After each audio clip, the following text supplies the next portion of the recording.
The idea of creating artificial life from the dust of the world is an old one, possibly driven by a masculine envy of childbirth, a mirroring of the sentient ego, or even the echo of genetic imperatives to reproduce.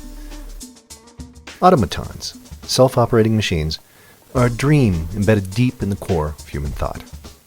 Long before technology made real automata possible, we imagined them in our mythologies. The ancient Greeks told of a bronze warrior named Talos, created by the god of the forge, Hephaestus.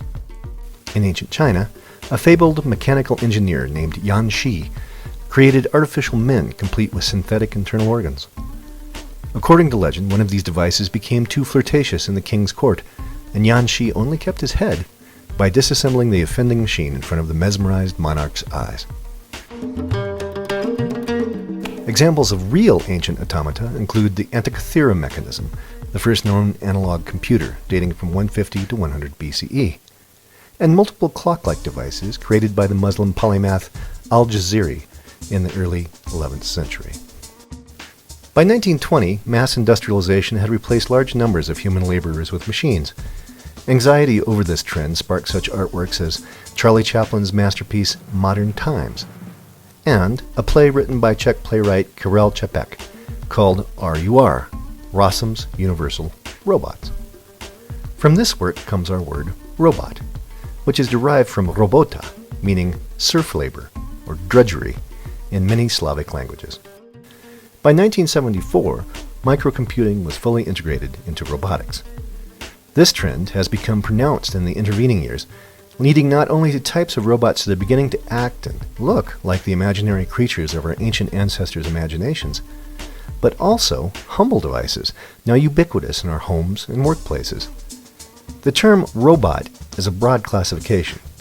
Cars, cell phones, vacuums, thermostats, and alarm systems are among many robotic or automated devices that we rely on every day. The integration of automatons into our lives is far more advanced than most of us realized. Here at Fort Lewis College, innovations in robotics are being propagated by the Physics and Engineering Department under the supervision of Dr. Ryan N. Smith, an expert in mathematics, ocean engineering, and marine robots. Dr. Smith, in collaboration with other researchers and FLC students, has created autonomous sensor platforms for ocean monitoring that cost a fraction of similar existing devices. And again, although they may look like coconuts, they really are robots, and as such, in line with this month's topic: robotics.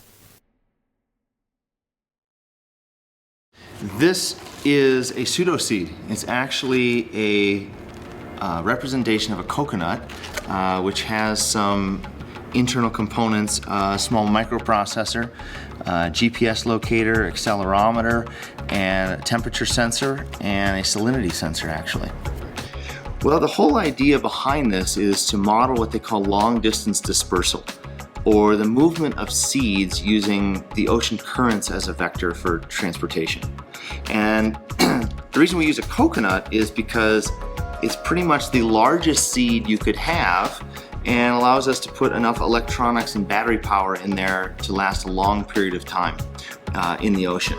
You're looking at seeds that are traveling distances of more than 5,000 kilometers over a time span of 1, 2, up to 5 years. So we need the electronics and enough battery power to actually have our robot last that long. These are basically a lithium polymer battery, and the difference is that this size battery, basically a C-cell size lithium battery, has the same amount of power density as about 8 of these guys over here, which are your standard lipos you can buy off the shelf. The idea came about talking with a plant geneticist in Australia, and there was research that linked seeds that are occurring on the Great Barrier Reef to seeds that originated in Fiji. And the argument comes up whether the plants that they're seeing growing on the Great Barrier Reef are endemic or invasive. And if they came from Fiji, they're not endemic to Australia. However, they may not be invasive either. And so determining where they came from, how they got there, is an open question. There are a lot of hypotheses that support the movement of seeds long distances over the ocean.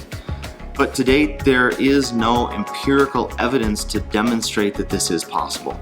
So we set about to develop a robotic platform that can last the amount of time in the ocean and mimics the seed morphology. So it looks like the seed and should travel along the ocean just like a coconut would.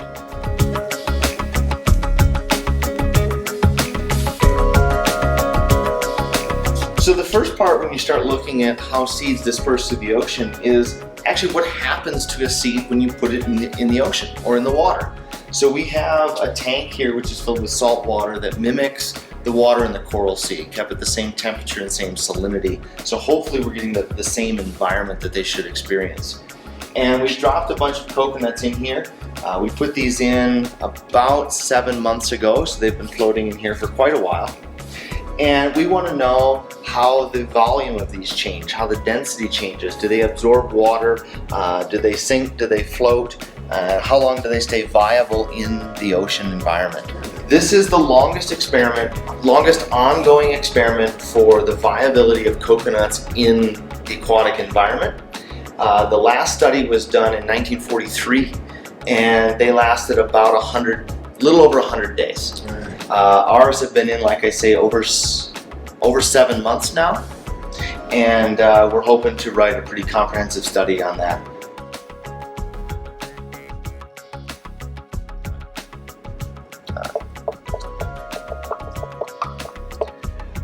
This vehicle, if you were able to buy it off the shelf, would cost you about $1 million.